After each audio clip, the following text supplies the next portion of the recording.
Good evening, everybody. Welcome to the SBI Clerk 2018 Score Booster session number 11, brought to you by TalentSprint. And so glad to see all of you guys waiting here, including the ones who are expressing disinterest. It is funny that even before the session, somebody had expressed that. But nevertheless, we welcome all of you who are here. At least you've taken the time to log in and contribute in one way or the other. So appreciate that. So we've been looking at various concepts, whether it's speed math, quantitative aptitude reasoning, or English. I think this would be the second session for the English language. And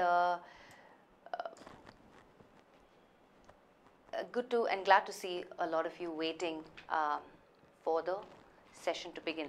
So last time we looked at a concept called collocations, right? Somebody's saying phrasal verbs, okay. So last time we looked at a concept called collocations. We said, hey, these are associated words and this concept is extremely useful, something that we can apply in various question types, right? Not just one question type, but we can apply that in spot the error, fill in the blanks, close test, jumble sentences, you name it, it's a useful concept. And when it comes to spot the error specifically, right, one of the most challenging question types, because there are so many rules, there are so many concepts, and every time you practice this particular question type, there's something or the other new element that we can end up learning, right? So today we're going to look at a couple of concepts, from certain example sentences. So you might be familiar with error types already, right? Errors pertaining to prepositions, errors pertaining to conjunctions, errors pertaining to subject-verb agreement, tenses, also even spellings or wrong choice of words, vocabulary, this is not the right word in the context, given the context. Or we've also applied concepts like, words that are not necessary, words that are superfluous in meaning. I don't need this word in the sentence, right? And that part is where the error is. So we are familiar with a couple of error types, but it's good to kind of revise or kind of brush up certain concepts like, let's say, phrase construction, right? If I take a sentence, there is a particular construction because either again, it leans towards collocations a little bit because we've heard people say it in that particular way or in that particular manner, right? We're going to kind of borrow or we're going to, piggyback on collocations from the last session and look at how we can, identify certain phrase constructions. This is how certain things are said. Because of that, I know that this part has the error, right? And we can also look at certain vocabulary-based errors, like this is not the right word in the context. Maybe another word would be more effective to express the meaning in the context, yeah? So let's look at a couple of example sentences and let's take it from there. Let me share the PPT with you. So the first context that we have is, Harshvardhan said he was looking forward to serve his roots as he had spent the first 15 years of his life in the streets of Old Delhi.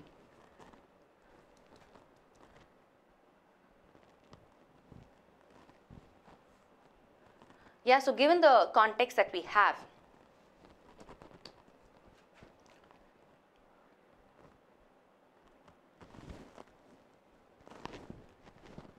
where do you think the error is and why so, right?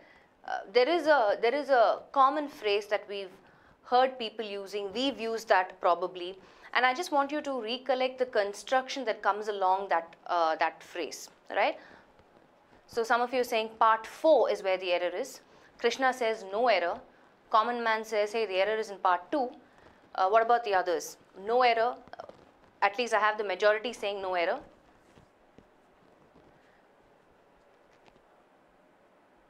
To remove, okay? Looking forward for, okay?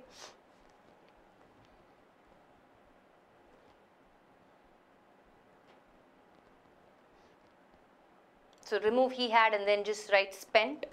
Okay, so various explanations for, if you are looking at a specific part, you're giving me an explanation for that. But mostly it is between 2, 3, 4 and 5, no error, right? Everybody is fine with part 1 then. So let's quickly look at this context. Harshvardhan said he was looking forward to. So the usual phrase that we are familiar with, right, in terms of phrase construction,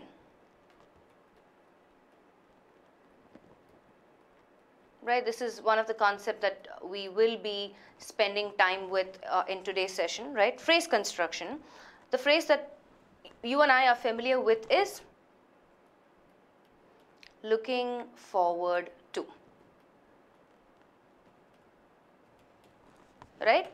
So if you were part of my, I had taken a session earlier saying 5 commonly used incorrect phrases or sentences, right? In that I had covered this particular context.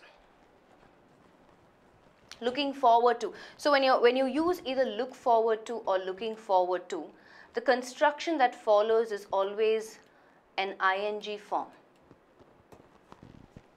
Okay? It's always an ing form. So a couple of examples that you're already familiar with, right? I am looking forward to meeting you.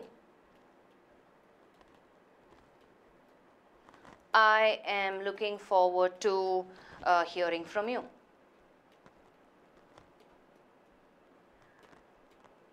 I am looking forward to working with you. Yeah? I am looking forward to seeing you soon.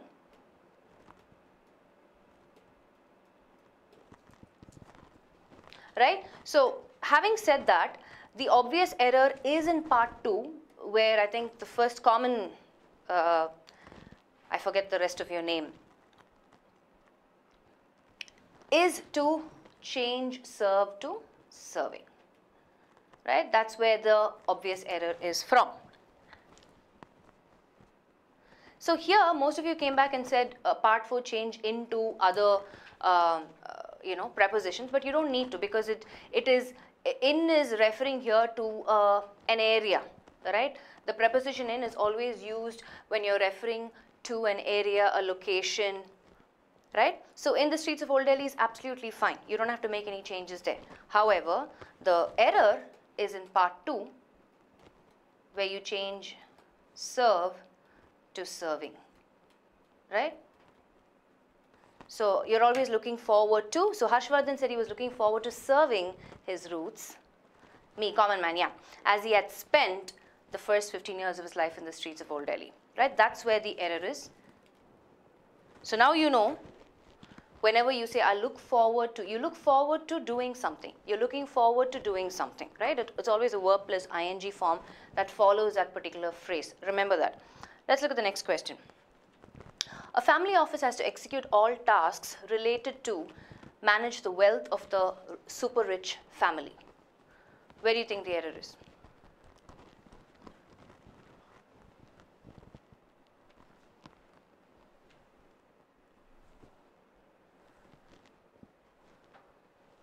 A family office has to execute all tasks related to manage the wealth of the super rich family.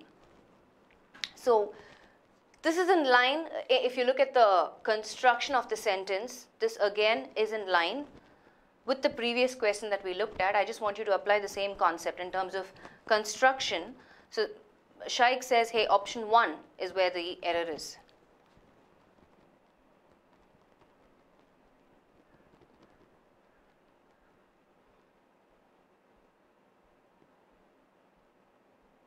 Yeah, most of you are coming back and saying option 1, option 1. Some of you say option 2.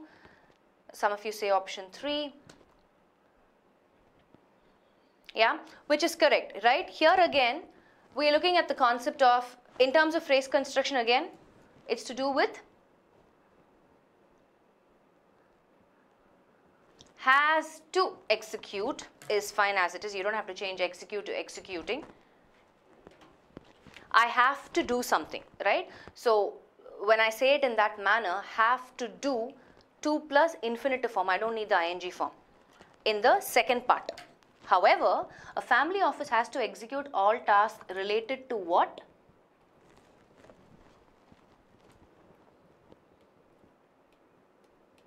Right? All tasks related to what?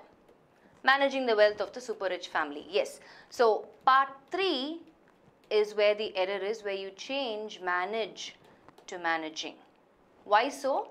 We're just simply applying the concept of gerund here, right? What's a gerund? Verb plus ing form, right? Which functions like a noun. Let's quickly look at a couple of example sentences. So if I say,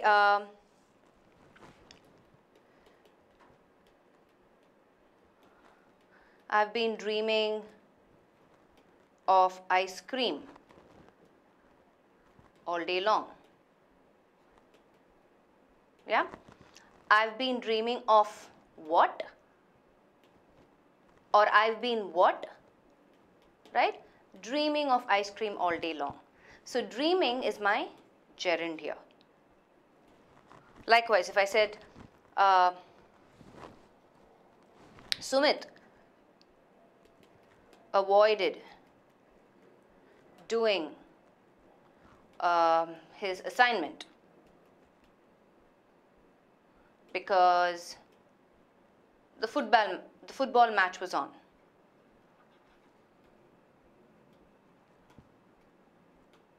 Right? So Sumit avoided what? Doing his assignment, right? So doing here is my gerund. Likewise, a family office has to execute all tasks related to what? Managing the wealth of the super rich family. Managing there is the gerund functioning like a noun, answering the question what. Are you following? So gerund, yes, I need to understand how to identify when do I need the gerund form in a construction. Yeah, are you following? So the best way to do that is to break the sentences and ask questions. And if it functions like a noun, you need the gerund form there. Like examples that I enjoy reading. I enjoy what? Reading is my gerund. Yeah. So something for you to keep in mind. Let's move to the next question. Service providers in the financial industry, especially private banks, not always the case, Dasari, right? Because 2 plus infinitive also follows, right? I have to do this. I have to talk to Deepthi about our plan for the weekend, right? So I can't say after 2 every time I will use ing form. That is one sort of a construction, right? So in that context, to do, I have to talk to Deepthi about the plans for the weekend. So there is an intention or a purpose there. So when there is an intention or a purpose there, you will use the infinitive form, which is the 2 plus infinitive, the base form of the verb, right? But if I'm answering a question what, and if it's functioning like a noun, then it's a gerund form. So you need to know to differentiate when to use the infinitive form or when to use the gerund form. So Dasri, I hope that answered your question. Let's look at this one. Service provided in the financial industry, especially private banks and wealth management firms, are increasingly forced to standardize their products to optimize profits. Where do you think the error is?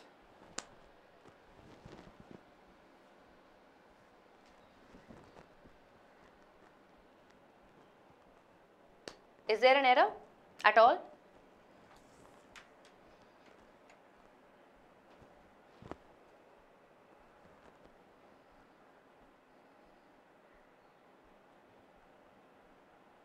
No problem, Suraj. You can always watch this later. We're in the third question. Rupesh says part 2 is where the error is. And when wealth management firms are increasingly, okay, most of you are coming back and saying part 2.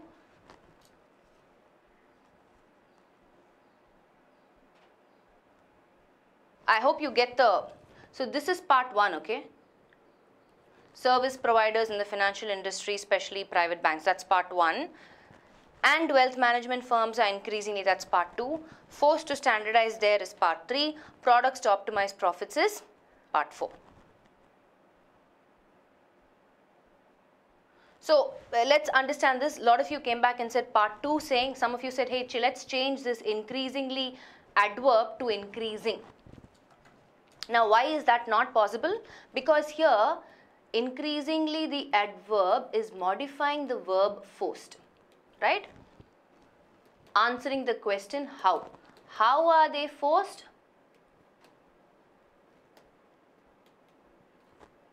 Increasingly forced. So that adverb there is absolutely fine. I don't have to change increasingly to increase. That's not where the error is. Okay. So part 2 is fine. What about part 3? Some of you came back and said part 3, forced to standardize there. Who's there representing? The service providers, right? So the pronoun is the right pronoun there, substituting the subject, service providers. Why would I change anything there? So common man is being smart here. He's saying, hey, no error if specially is right. Right, so I don't think anybody said part 4. Did anybody say part 4? So I have only 2, 3, and most of you have said, hey, I don't think there's any error in this question. Yeah, Neeta says no error.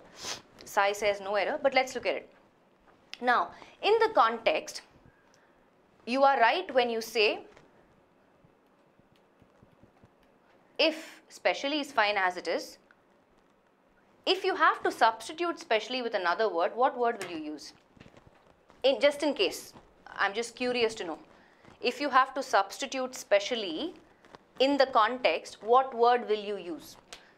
Service providers in the financial industry, what word will you use instead of specially? Can I have some answers?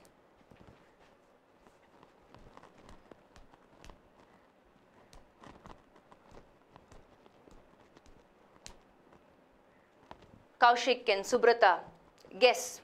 If you have to substitute specially, what word will you use?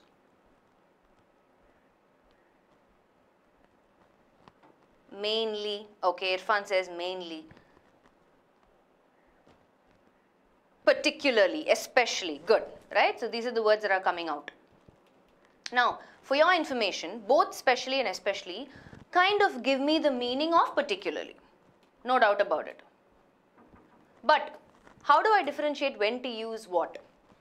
I mean, if you ask me, especially is the more common one, is the more formal one, commonly used one, especially, right? But let's quickly look at the difference, and then let's decide which would be the most appropriate or a better fit in this context. What do you say? Yeah? So, if I have to use especially, I use it, so for example, let's say, Amit despised them all, especially Raj. Okay? Or I can say the cake was specially made for the occasion.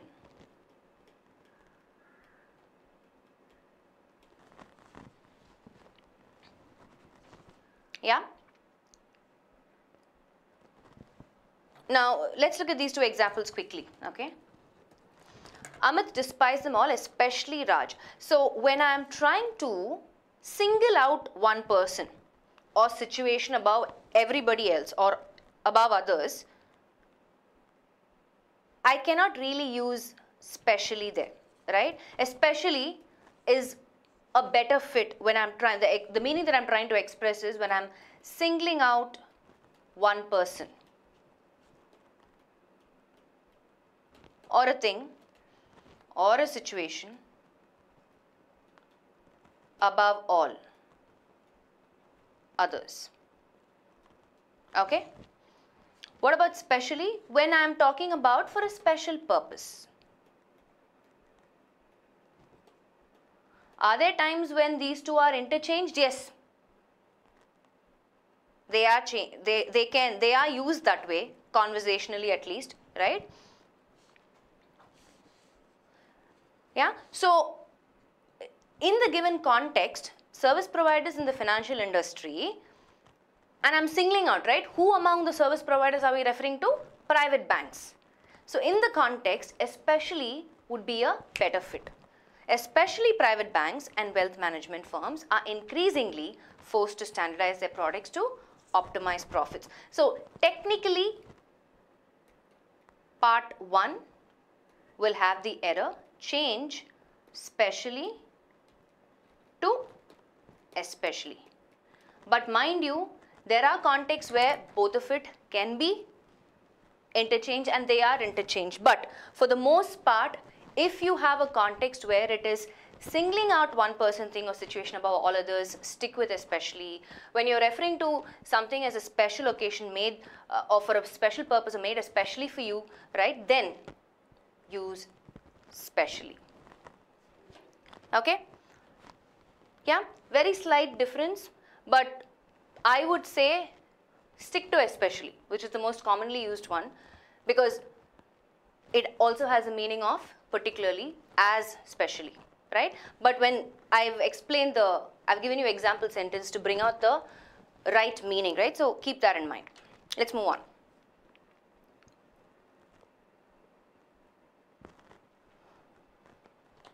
Spread the word, Rashi. Yeah? In a particular instance, Sai, to answer your question, right? So Sai brings up another question saying, hey, what about specifically? Right? Specifically is also when you're referring to something precisely, right? That would be a more appropriate way. So for example, I can say, let me come back on screen. So I can say, I specifically told Deepthi to complete her online application before the due date. Did she do that? I don't know, right? So there I'm saying, that's exactly what I told her. That's precisely what I told her to do, right? Specifically, you're pinpointing to a particular reference. Yeah? It all sounds the same and you feel like it's the same meaning, but it's actually not. Try and come up with example sentences, you'll know what meaning it conveys. Let's go back. This is our next one. Though she has an aptitude in mathematics, I won't allow her to take it up as a subject of study for the master's degree because I know the labor involved will tell upon her health. What does that mean? Where is the error?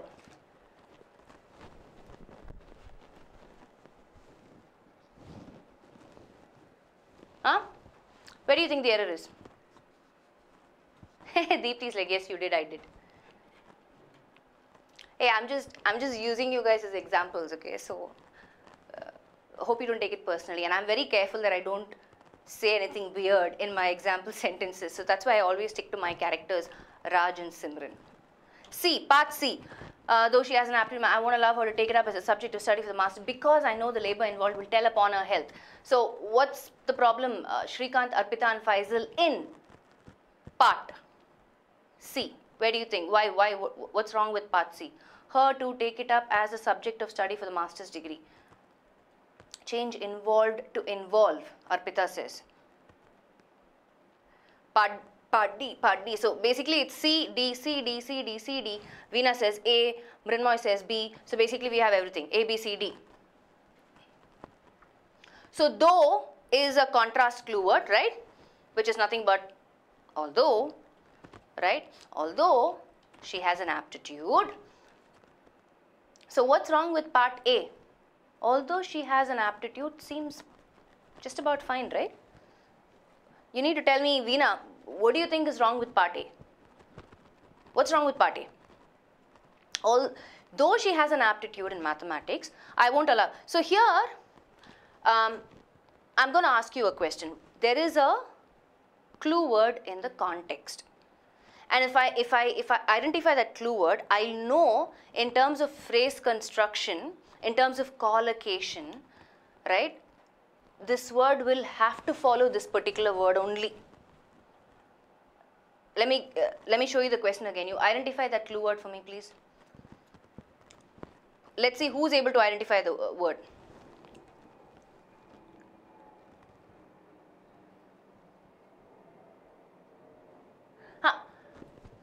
Okay, so some of you have given explanations for why you think one particular part is an error.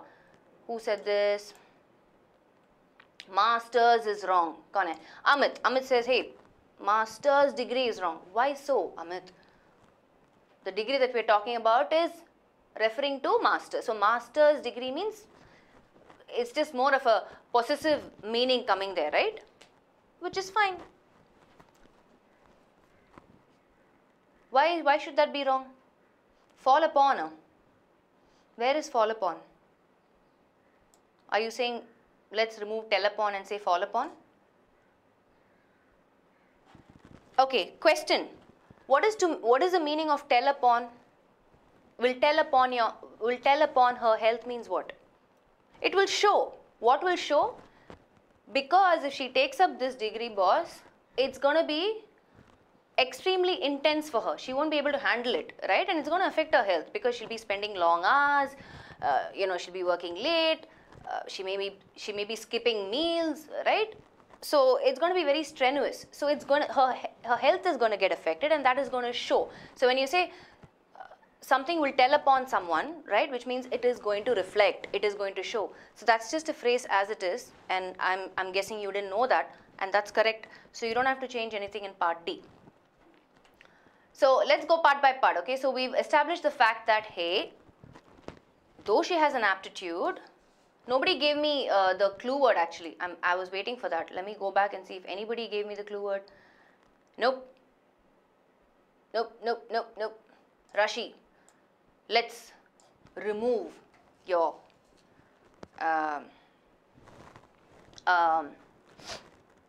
confusion, right? The clue word is aptitude. Now, in the context, what are we saying? Though she has an aptitude, so what does this mean in the context? What does aptitude mean in this context?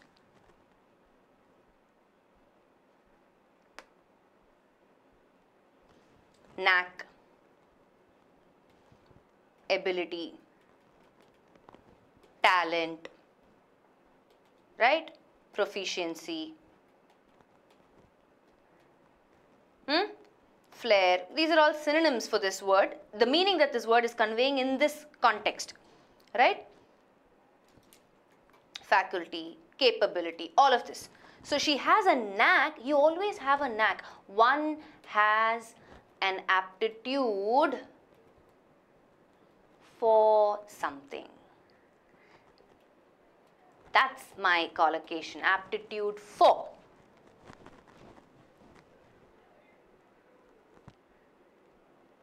Irfan discovered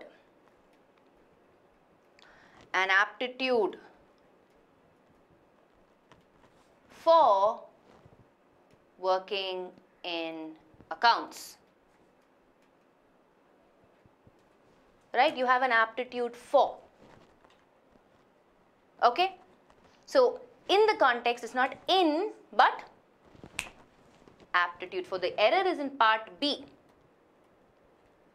You change into for. Yes, aptitude for mathematics.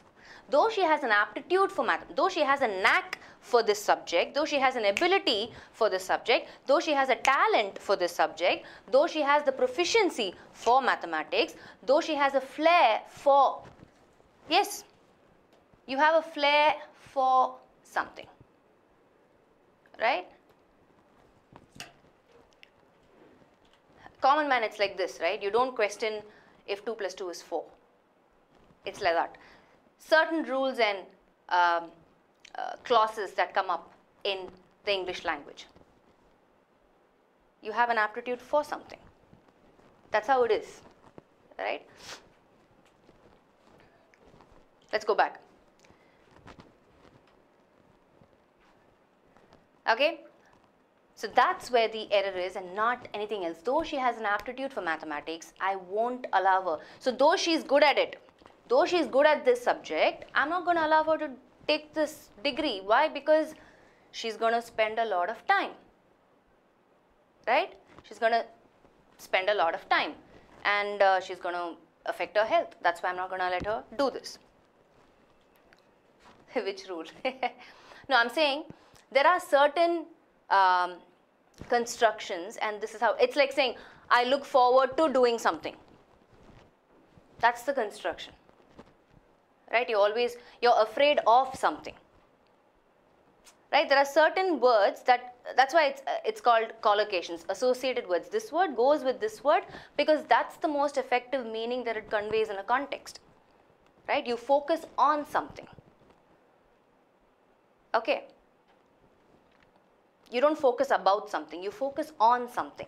So you need the right prepositions to convey the meaning. So this is purely to do with collocations. Let's look at the next one. My friend lost his temper on the shopkeeper and slapped him. Where is the error? My friend lost his temper on the shopkeeper and slapped him. Where's the error?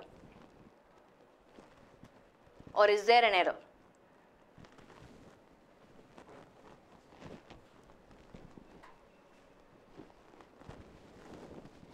Yes, Anusha.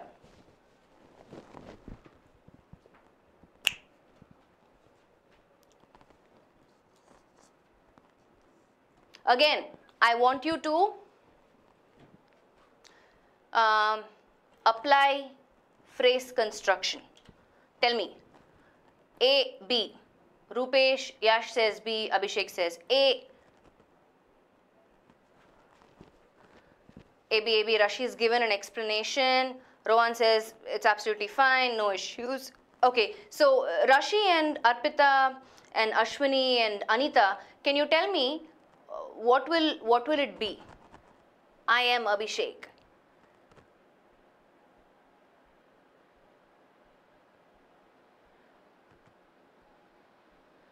Not by the shopkeeper, right?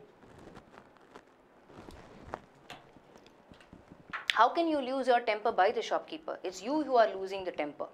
So by is an incorrect preposition, we know that. But not temper with, just in the context, the construction is one loses their temper. What's temper? They're cool, right? Losing your temper means what? You're becoming angry. One loses their temper always at someone. The preposition to follow that is yes, Ashwini, right? One loses their temper at someone. Not on, not in, not by. Incorrect. Yes, this is a fixed preposition. This is a collocation again. You lose your temper at someone. Right? Anita lost her temper at Raj and began shouting. Right? Not to. No, no, no. So my clue word here again is, in fact, the phrase is losing one's temper at someone. You lose your temper at somebody or at something. Right? So on is the incorrect preposition. The error is in part B. You change on to at. Right? So what I'm trying to get at here is, if you are familiar with certain common phrase constructions, which means I need to identify certain phrases, right? Looking forward to has to follow with ing form. Losing one's temper is followed by the preposition at, right? I need to understand how these phrases come in contact and express a certain meaning in a context. I need to be familiar with that. Right? So that's why I said we'll be spending a lot of time in today's session understanding certain commonly used phrase constructions. One must not lose one's temper. Okay, that is true, Krishna. Good advice. What are you trying to say? Yeah? Let's look at one more. One should always be happy from whatever one has and should not be greedy. Right? Apply the same construction. You lose one's temper at someone. You have an aptitude for something. Then we looked at, vocabulary based words. Oops. Then we looked at gerund. Then we saw looking forward to. So what about the last one? Give me the answer for this. One should always be happy from whatever one has and should not be greedy. That's it. Sonu, right? Very simple construction. All of you should get this right. In fact, there shouldn't be any sort of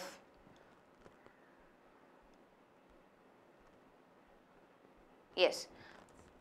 So again, good to know is, like Bharat said, happy is my clue word obviously here, right? And in this context, we know that one should always be happy with whatever they have. That's the, you can be happy with what you have. That's one common construction. You can be happy for someone.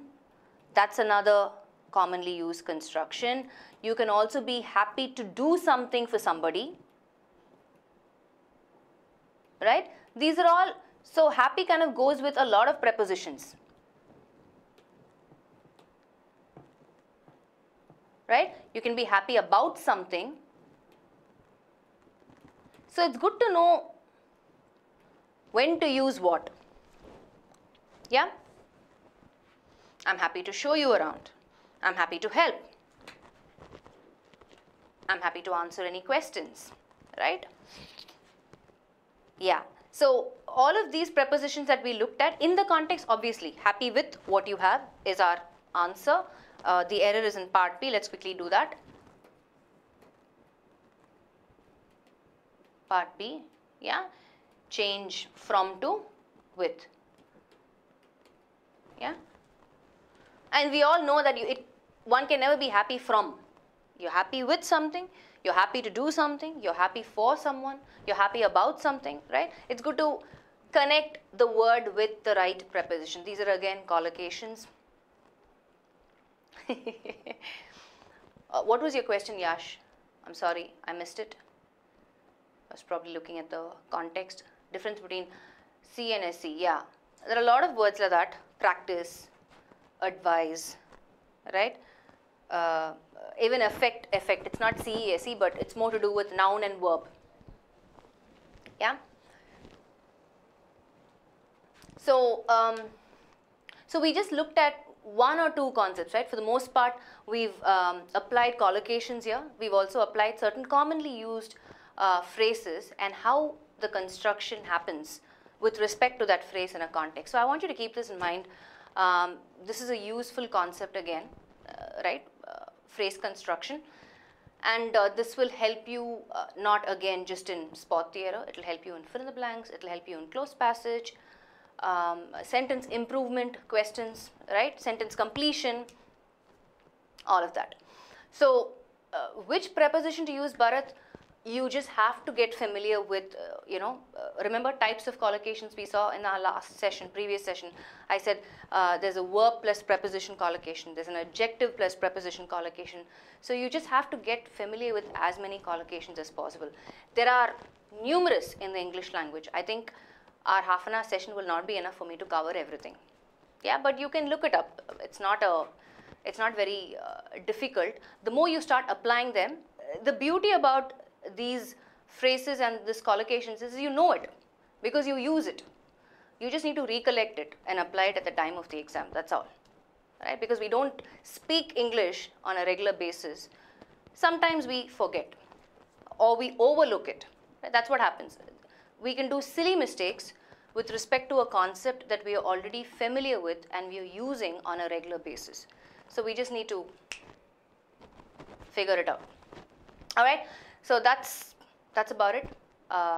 Thank you again for being a part of this session. Thank you for watching. And we will continue these sessions on a daily basis. Do a session on jumble sentences. Done, Bindri. Our next session will probably be on that. So if you've learned quite a bit, please like this video, share a comment. Let me know what specific, question type you're looking at. We'll try and cover that in the next booster session. Okay. Most confused words. All right, keeping that in mind. How to remember? Anand, use them. Start using them in your language. All right, take care guys. Bye.